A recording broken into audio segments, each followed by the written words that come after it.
Shalom Bapak Ibu, selamat pagi. Kembali kita berjumpa akan bersama merenungkan firman Tuhan. Tetapi sebelumnya mari kita berdoa. Tuhan Allah Bapa kami yang di surga, kami bersyukur dan berterima kasih. Pagi hari ini kami akan bersama merenungkan firman Tuhan. Biarlah Tuhan yang memimpin dan menolong kami. Di dalam nama Tuhan Yesus kami panjatkan doa ini. Amin. Bapak Ibu, saya akan mengajak kita membaca bagian daripada firman Tuhan, yaitu dari Lukas pasal 10 ayat 13 sampai 16. Demikian firman Tuhan. Celakalah engkau Korazim, celakalah engkau Betsaida, karena jika di Tirus dan di Sidon terjadi musisat-musisat yang telah terjadi di tengah-tengah kamu, sudah lama mereka bertobat dan berkabung.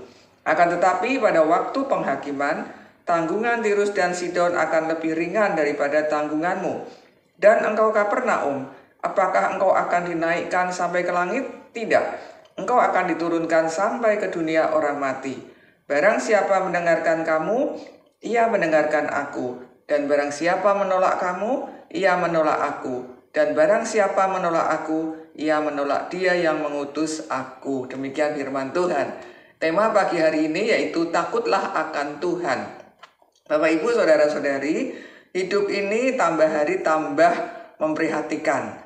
Dengan kemajuan teknologi dan juga dengan terbukanya segala macam informasi lewat media sosial, membuat manusia semakin hari bukan semakin baik, tetapi justru membuat manusia semakin hari semakin penuh dengan kejahatan. Karena hal yang baik disalahgunakan untuk kepentingan diri sendiri dan juga untuk kepuasan dirinya. Manusia semakin jauh dari Tuhan, bahkan banyak yang meninggalkan Tuhan. Karena manusia merasa bahwa dirinya bisa memenuhi segala macam kebutuhan, keinginan, sehingga mereka melakukan hal-hal yang tidak berkenan di mata Tuhan. Dosa telah membelenggu hati dan pikiran manusia. Manusia sudah lupa akan penciptanya, tidak lagi mengingat dan peduli terhadap Tuhan yang Maha Kuasa dan Tuhan yang Maha Kudus, sehingga mereka melakukan hal-hal yang tidak benar. Dan Tuhan yang Maha Kuasa, Tuhan yang Maha Kudus, Tuhan yang Maha Adil, Tuhan tidak akan membiarkan manusia yang berbuat jahat di hadapannya. Nah, perikop yang kita baca mengajarkan kepada kita bagaimana Tuhan Yesus mengecam beberapa kota yang dimana manusia di dalamnya telah melakukan kejahatan di mata Tuhan. Mereka tidak mau bertobat, tetapi Tuhan tidak membiarkan mereka berbuat kejahatan yang terus-menerus. Tuhan tidak berdiam diri. Tuhan pasti akan menghukum manusia yang berbuat jahat yang melawan akan Tuhan.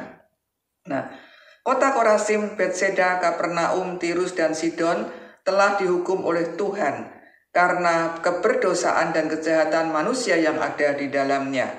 Tetapi dikatakan bahwa kota Tirus dan Sidon dalam penghakiman tanggungan penghukuman yang dipikulnya lebih ringan dibandingkan dengan kota-kota yang lain. Kenapa? Karena mereka sudah lama bertobat dan berkabung. Mereka menyesali segala dosa dan kesalahan mereka, sehingga terjadi banyak musisat di tengah-tengah bangsa Tirus dan Sidon. Tetapi di tengah-tengah kehidupan orang-orang yang melawan Tuhan, pasti Tuhan akan menghukum. Nah, di tengah-tengah kehidupan kita yang penuh dengan berbagai macam tantangan, pencobaan, dapat membawa manusia meninggalkan Tuhan. Ingat, jangan sampai kita terbawa oleh arus dunia, sehingga kita mengalami penghukuman yang dari Tuhan. Tetapi dengarlah apa yang Tuhan Yesus ajarkan dan terimalah Dia sebagai Tuhan dan Juru Selamat pribadi kita. Ketika saudara sadar telah melakukan hal-hal yang bersalah, yang jahat di hadapan Tuhan, segeralah bertobat. Jangan sampai Tuhan menghukum orang-orang yang melawan Tuhan dan tidak mau bertobat. Tuhan mengajarkan bertobatlah supaya saudara tidak turut dihukum. Seperti yang dikatakan di dalam Yohanes pasal 5 ayat 24. Aku berkata kepadamu, sesungguhnya barang siapa mendengar perkataanku dan percaya kepada Dia yang mengutus aku, ia mempunyai hidup yang kekal dan tidak turut dihukum, sebab ia sudah pindah dari dalam maut ke dalam hidup. Oleh sebab itu, sekalipun banyak tantangan dan pencobaan di sekitar kita, biarlah kita terus hidup takut akan Tuhan.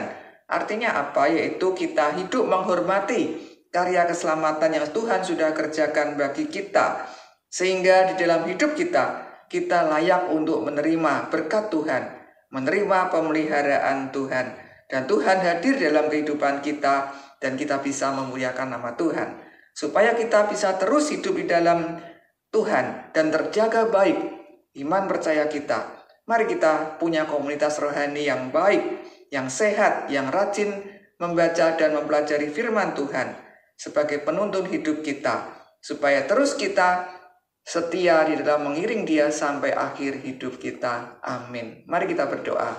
Tuhan, kami tahu tantangan begitu besar di tengah-tengah kehidupan kami. Kami mohon pertolongan Tuhan, khususnya di tengah bangsa Indonesia.